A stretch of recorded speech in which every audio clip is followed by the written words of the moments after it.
Welcome to the Catholic Sobriety Podcast MINISODE. These shorter episodes provide quick tips and information that you can refer back to when you need it most, so you can achieve and maintain your desired level of sobriety. I am your sobriety coach and host of this podcast, Christy Walker. Let's get started. Today's minisode, we are going to be talking about pearls. Now, I worked in the fine jewelry industry for many years, and even after I left the jewelry industry, I wrote for online e-commerce jewelers and even brick and mortar jewelers and managed their social media accounts and websites and all kinds of things. I also took courses through the Gemological Institute of America to learn even more about diamonds and gemstones and received a certification as an applied jewelry professional. So I know a lot about gemstones and diamonds, and sapphires and diamonds have always been my favorite. And I didn't really think a lot about pearls, but when you know how pearls are formed and some of the symbolism behind it, especially what's contained in the Bible, they just have taken on a whole new meaning, and I've developed a greater appreciation for these beautiful gemstones. So today I'm going to talk about how we can turn our problems into pearls. Now, I've developed a method that I will definitely go deeper into in future podcast episodes, and it's also a tool that I am including in a sobriety course that I'm in the process of developing, so stay tuned for that. But before we get started, I wanted just to talk about the significance that pearls hold in the Bible. So they often symbolize wisdom or the kingdom of heaven. We read in Matthew how we shouldn't cast our pearls before swine lest they trample them underfoot. Now, this could be interpreted as a warning against sharing sacred truths with those who won't appreciate them. But I think this could be applied to a lot of different things.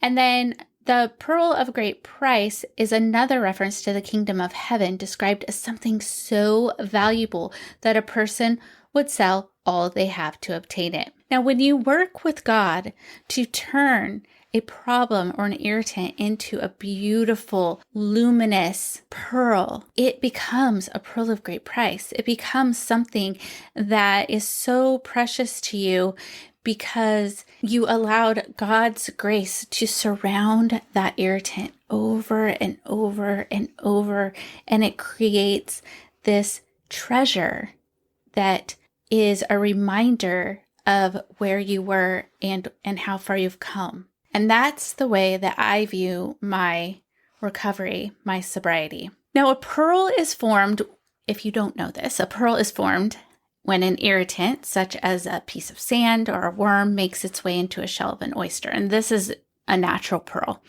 And then a defense mechanism is that the mollusk secretes fluid to coat the irritant.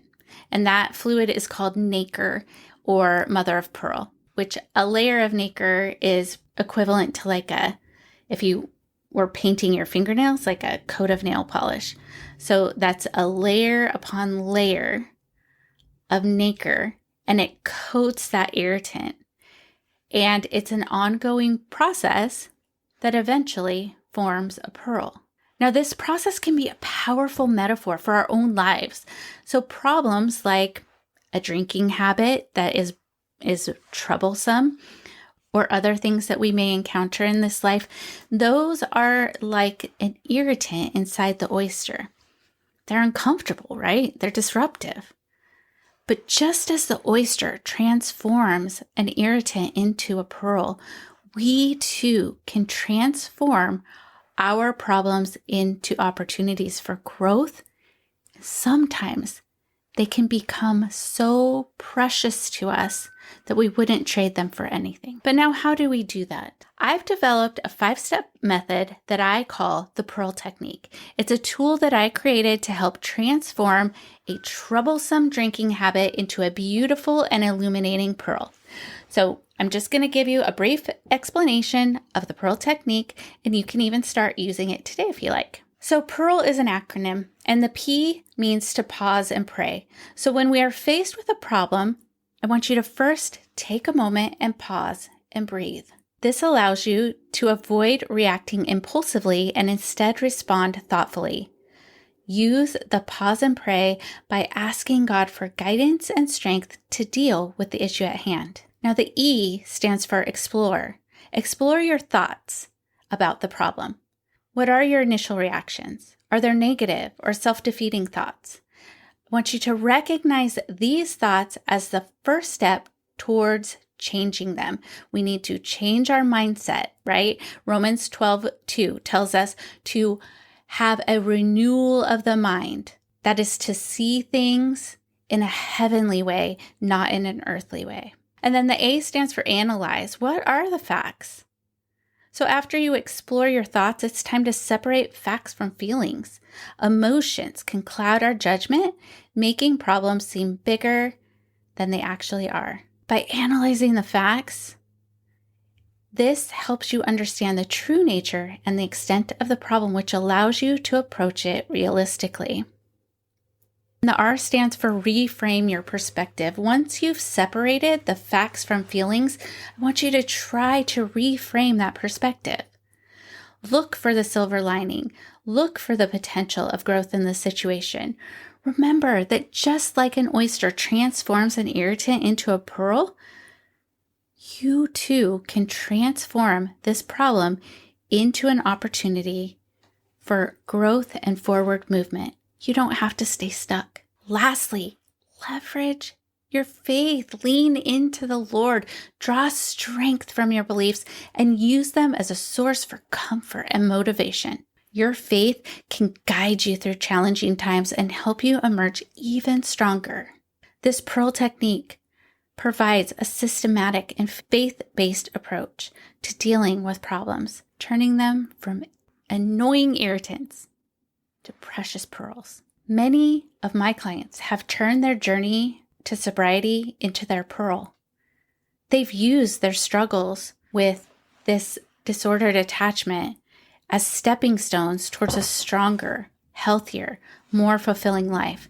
They've gained more awareness about themselves, about their habits, and about their relationship with God. Their stories serve as powerful reminders of resilience and the transformative power of faith. As we close today, I just want you to know that you can draw from the oyster. It doesn't reject the irritant because it's uncomfortable. Growth comes in the discomfort. That precious pearl is formed because of discomfort. Instead, it embraces it. It works with it. And over time, it transforms it into something beautiful. In the same way, let's not shy away from our problems. Let's face them and learn from them and use them to grow and transform and hear God's voice more clearly so that we can live our purpose for His glory. Well, that wraps up today's episode of the Catholic Sobriety MINISODE. Thank you so much for joining me, and please be sure to subscribe to this podcast so you don't miss a thing.